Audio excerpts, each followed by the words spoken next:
Hey everybody, welcome to Let's Do Coding. I am Vineet and today we are going to see how we can convert this diagram that we have generated using plant UML into this, this, this or this. So basically what we are going to see is how we can design, how we can visually improve our diagram, the standard diagram that is generated from plant UML. How can we apply colors, themes, change the behavior? And it's not just the themes that we will apply, but we shall also see the exact behavior, like how the things actually work out, the internals of it. All those things we are going to see. So without wasting any further time, let's dive in. So if you have not watched the previous video where we have mastered the complete art of plant UML, I'll request you to watch the previous video where we have covered all the details from installation to deployment, generation of these diagrams and everything that is related to plant UML. We have covered a masterclass of 30 minutes. So the link is in the description and probably on the top cards as well. So I'll not repeat those things. We will just extend the previous demo in this video and let's move forward. So what we have already is we have this plant UML, the PUML file. If you already see, we have generated this. And if you want to just visualize like what is the diagram, how does it look like, we can right click and go to preview current diagram, or we can also press Alt T and it will give us a rendered image how my diagram looks like in a more of a real-time scenario. So I'll not touch this file for the sake because it is also being referred in the other video. What I'm going to do is I'm going to create a new folder and there we shall copy these files. So let's do that. So what I have done over here is I have copied this plant UML, the previous demo, into a new folder, which we are going to extend in this video. So let's just close it, and from my Visual Studio Code, I'll just open the plant UML file over here. Alright, so we shall be covering this video in few steps, and let's just open a preview first to see like how the diagram looks like before we extend it out further. So to change any of the visual aspect of the diagram, we need to use a keyword called skinparam, and thereafter it's like a key value based thing. So we need to define a key and then a value. So we will be looking into more details how we can improve it better, but first to quickly show you what I meant with that is let me just change the arrow color that we see in the diagram. And how can we do that?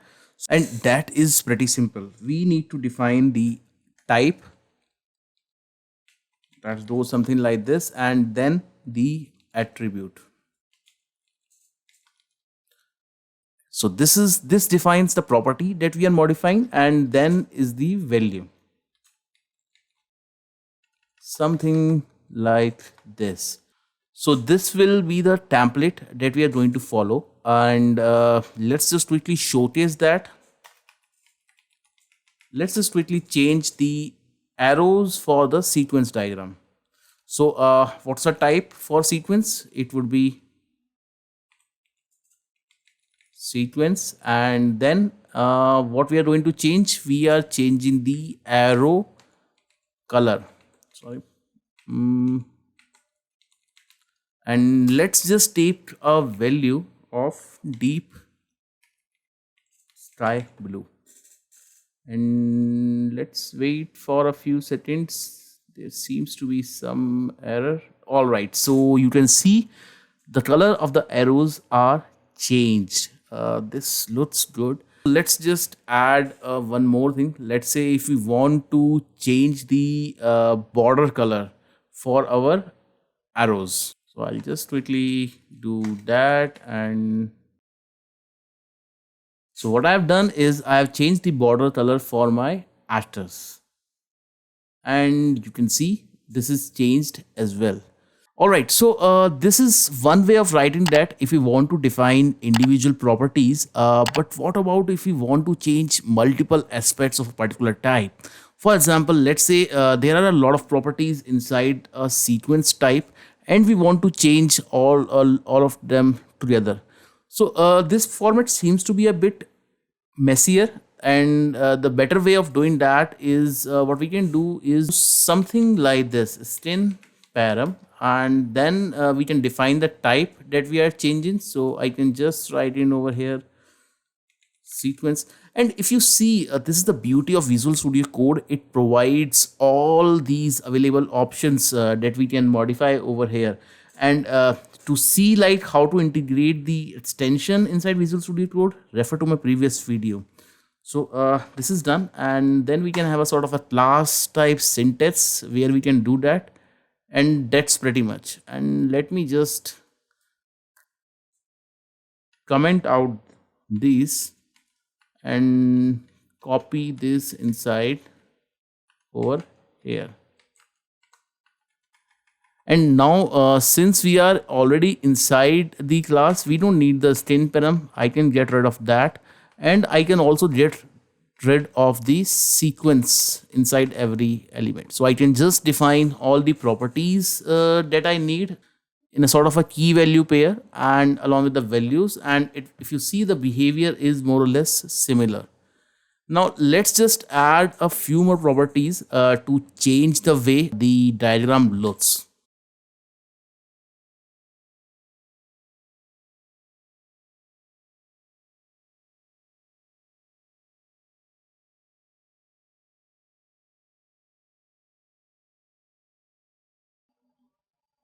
All right, so we have defined a few of the parameters, and you already get a pretty good idea of how it can actually change the look and feel of all the colors and everything that we have. So I'm not going into further detail. All the properties that you can use over here. So the idea remains same. Either you go into a format where you define the type and then the property that you want to change and then the value, whether it is a color or whatever it is.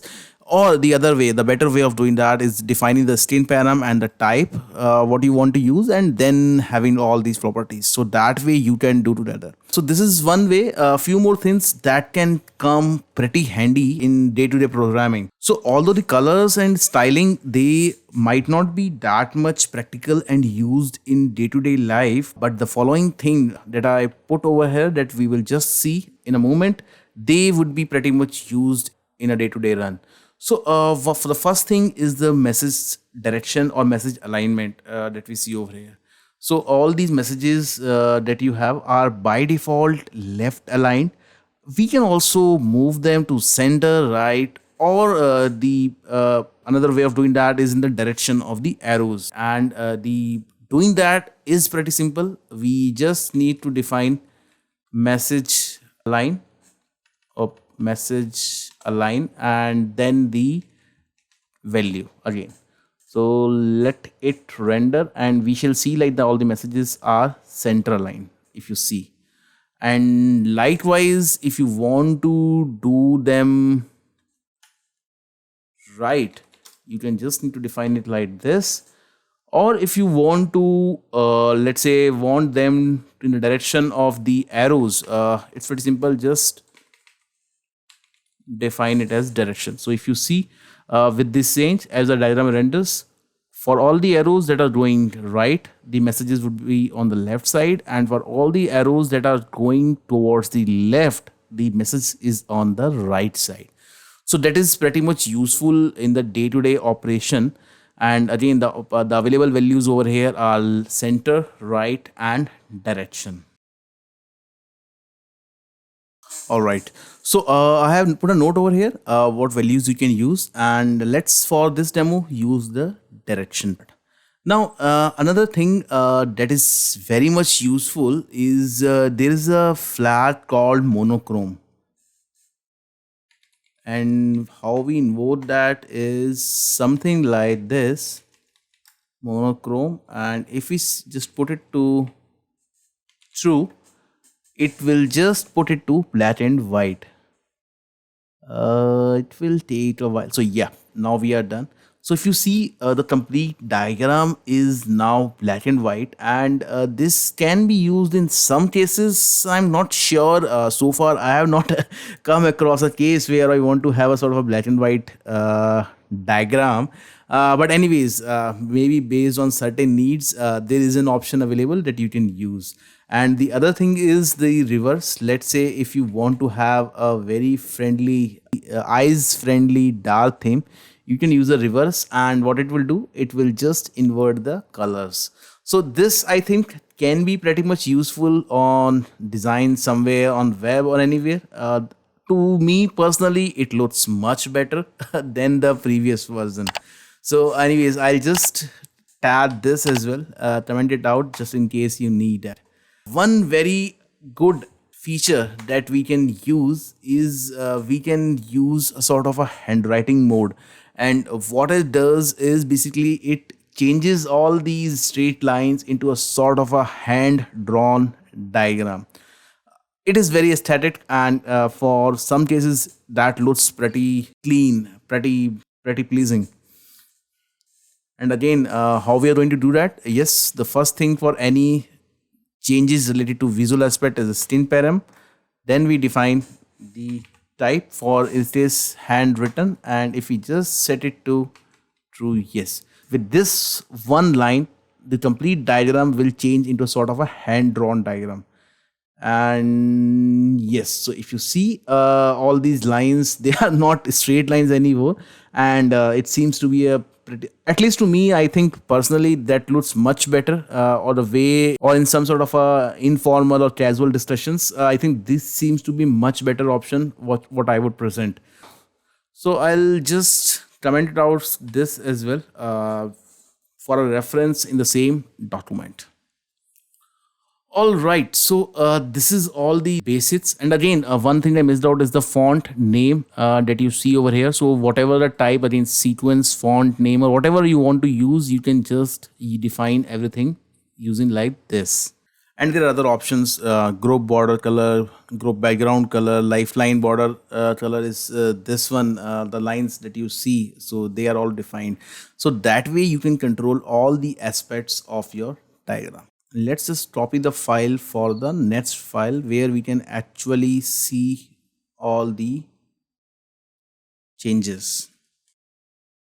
All right, and I'll remove this, don't need this, and I'll remove the monochrome as well. And applying themes to the diagram is very simple. We just have to do something like this.